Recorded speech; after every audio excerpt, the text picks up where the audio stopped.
Assalamualaikum warahmatullahi wabarakatuh, sahabat Sofia. Pada video kali ini kita akan membahas kata di dalam logika. Mengapa kata juga dibahas di dalam logika? Karena kata merupakan penyusun dari kalimat, dan rangkaian kalimat merupakan media atau sarana bagi kita untuk berpikir dalam kehidupan sehari-hari. Nah, atau bisa dikatakan bahwa kata itu sendiri merupakan unsur terkecil dari aktivitas berpikir kita. Jadi wajar saja kalau pembahasan logika juga masuk pembahasan kata di dalamnya. Nah, pembahasan tentang kata di dalam logika itu sedikit berbeda dengan pembahasan kata dalam disiplin keilmuan bahasa. Kalau dalam logika kita membahas kata fokus pada pemaknaan di balik kata tersebut dan bukan pada katanya. Pemaknaan terhadap satu kata atau pemaknaan sesuatu di balik kata tersebut membantu kita memahami pengertian dari kata tersebut, dan pemahaman yang baik akan pengertian kata tersebut membantu kita menempatkan penggunaan kata tersebut dengan baik dan benar dalam penggunaannya. Itu mengapa kita belajar tentang kata di dalam logika. Nah, sebagaimana kita ketahui bahwa pembahasan kata itu terbagi menjadi beberapa jenis, paling tidak ada 6 jenis dalam buku Logika Mandiri. Tapi dalam video ini kita akan membahas 2 jenis pembagian saja. Yang pertama, pembagian kata menjadi kata positif, kata negatif, dan kata privatif. Pembagian yang kedua yaitu kata universal, kata partikular, dan kata singular. Kita masuk dalam pembagian kata yang pertama, yaitu kata positif, negatif, dan privatif.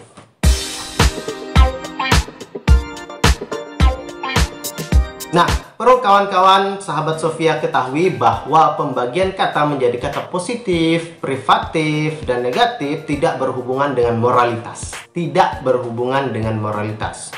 Bukan karena dia mengandung unsur-unsur kebaikan lalu dia disebut dengan kata positif, bukan karena dia mengandung unsur-unsur makian atau kalimat atau pemaknaan yang buruk lalu dia disebut dengan kata negatif. Tidak seperti itu. Nah, pembagian kata positif, negatif, privatif dalam logika berkaitan dengan eksistensi atau keberadaan sesuatu yang mewakili atau diwakili oleh kata tersebut.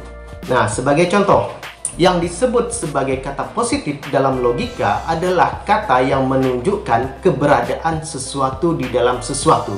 Maksudnya apa? Misalnya, kata kaya merupakan kata positif. Mengapa? Karena menunjukkan eksistensi atau keberadaan sesuatu di dalam sesuatu. Kata kaya kita ketahui atau kita maknai sebagai keberadaan, banyaknya harta pada diri seseorang sehingga seseorang tersebut kita sebut dengan kaya. Nah, keberadaan sesuatu dalam hal ini banyaknya harta di dalam orang tersebut atau dimiliki oleh orang tersebut merupakan perwakilan atau predikasi yang layak kita sebut dengan kata kaya. Begitu juga dengan kata pintar, yaitu adanya sesuatu di dalam sesuatu, adanya banyaknya keilmuan yang dimiliki seseorang sehingga kita sebut orang tersebut dengan pintar. Sama juga dengan kata terang, banyaknya intensitas cahaya, kemudian kata rapi, banyak adanya keteraturan di dalam satu tempat atau susunan sehingga kita sebut dengan rapi. Nah, semua kata yang mengandung pemaknaan adanya sesuatu di dalam sesuatu yang diwakili oleh kata tersebut disebut dengan kata positif. Oke, itu yang pertama. Yang kedua, kata negatif. Kapan kata tersebut disebut dengan kata negatif?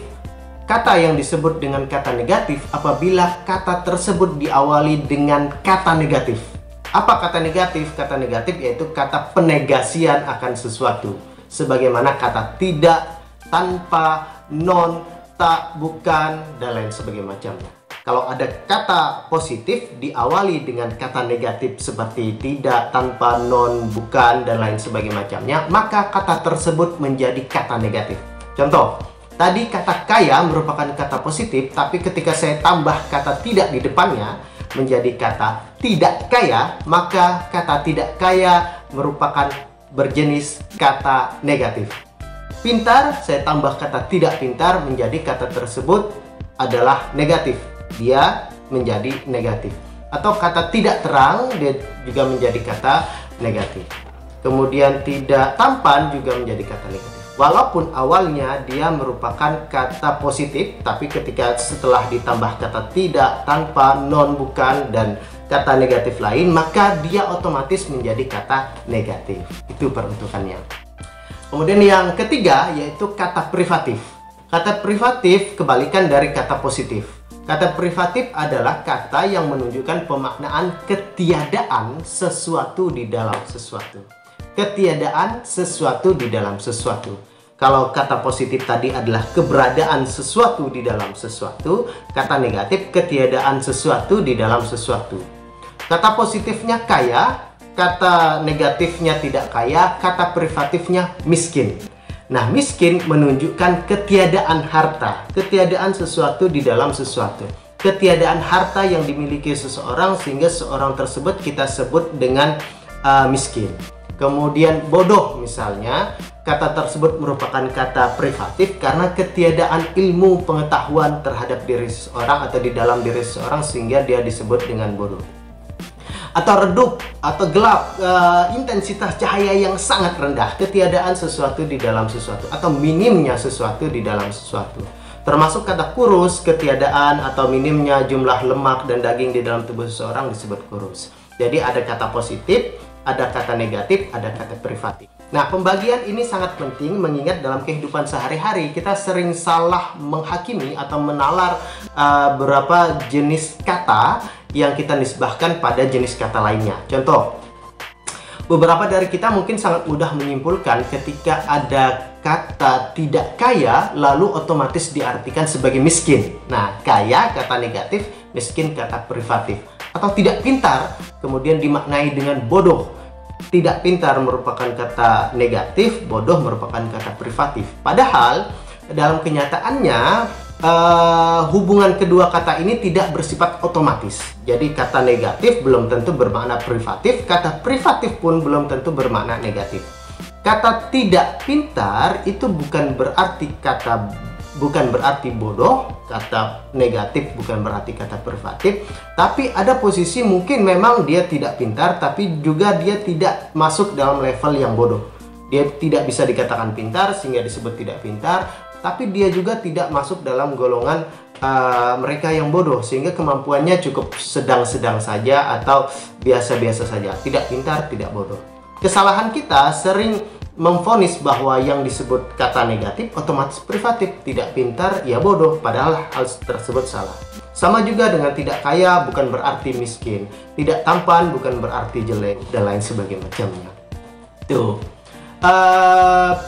Kesalahan penalaran ketika mengotomatisasikan kata negatif menjadi kata privatif ini sangat berpengaruh dalam kehidupan kita. Misalnya dalam pembahasan ilmu kalam atau teologi Islam ada perdebatan seputar mereka yang tidak berpegang pada hukum Tuhan, negatif, otomatis menjadi kafir privatif. Padahal tidak seperti itu kenyataannya. Negara kita misalnya tidak berhukum pada hukum Tuhan langsung, tapi berhukum pada Pancasila dan Undang-Undang 45. Lalu apakah negara kita tidak berhukum Tuhan? Ya, memang iya. Tapi apakah negara kita otomatis kafir? Tidak.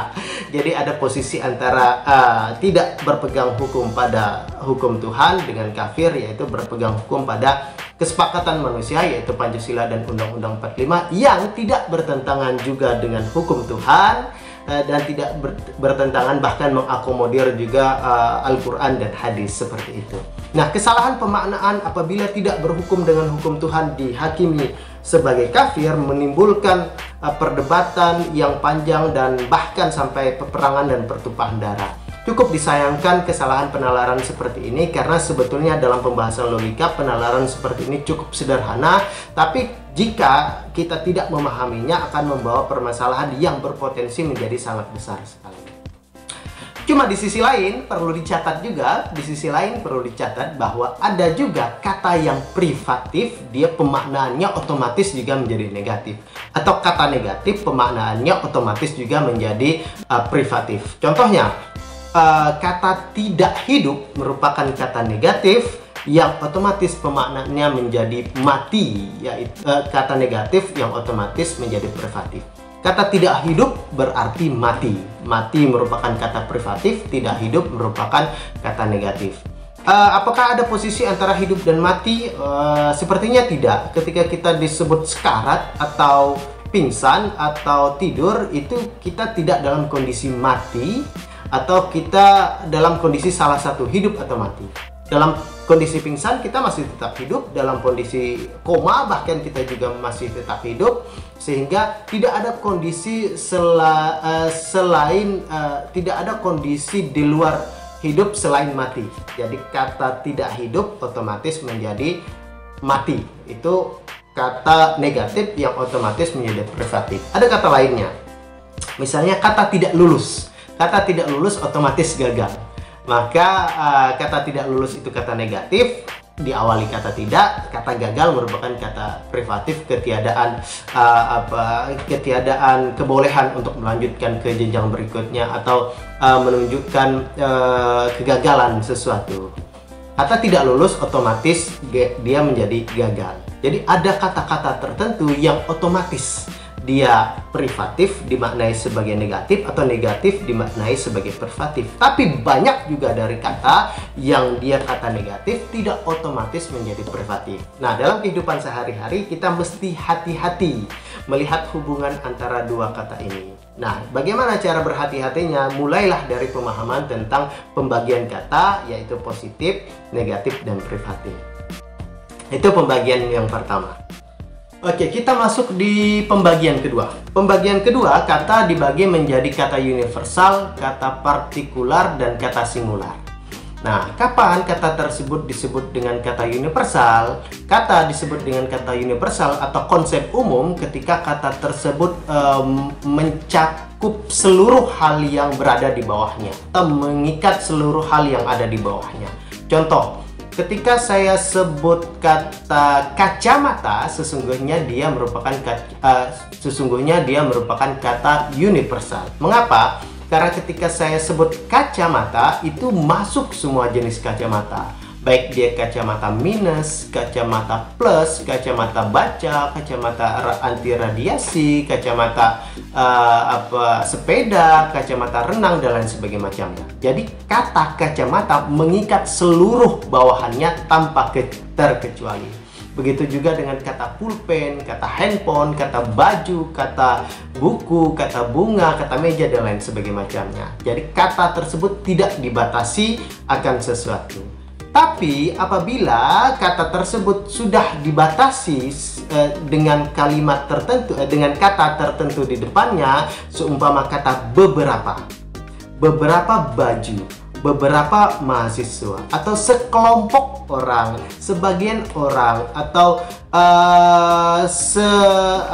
segerombolan binatang, semuanya membatasi dari konsep universal tadi menjadi konsep partikular.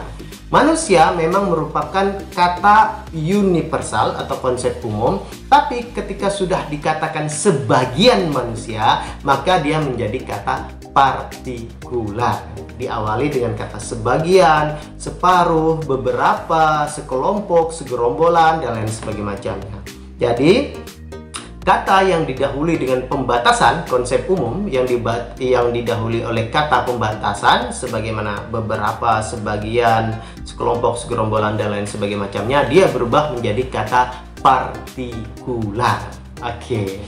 Kemudian pembagian yang ketiga, universal, partikular, singular. Nah, kata singular ini terbagi menjadi dua, ada nama unik, ada nama diri. Nama unik itu sebelumnya saya jelaskan kata singular apabila kata tersebut mencakup atau mengikat hanya satu objek di bawahnya. Kalau kata universal tadi mencakup seluruh objek.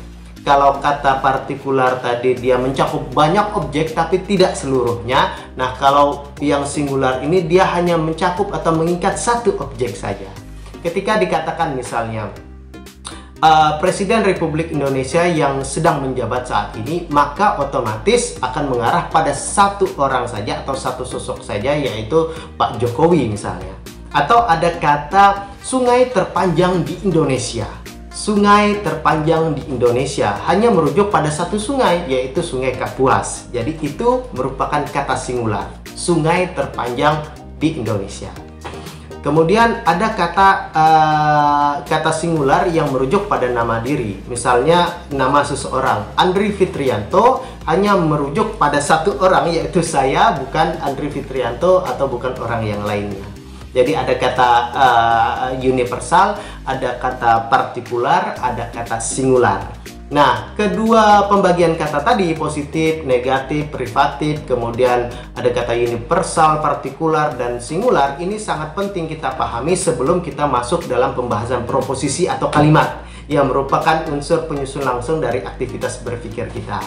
Jadi penting kira-kiranya kawan-kawan dalam memahami cara berpikir yang benar, terlebih dahulu memahami unsur terkecil dari berpikir tersebut, yaitu pembahasan tentang kata. Saya pikir hanya itu yang bisa disampaikan, mudah-mudahan bisa membantu pemahaman kita untuk belajar berpikir lurus dan benar. Terima kasih. Assalamualaikum warahmatullahi wabarakatuh.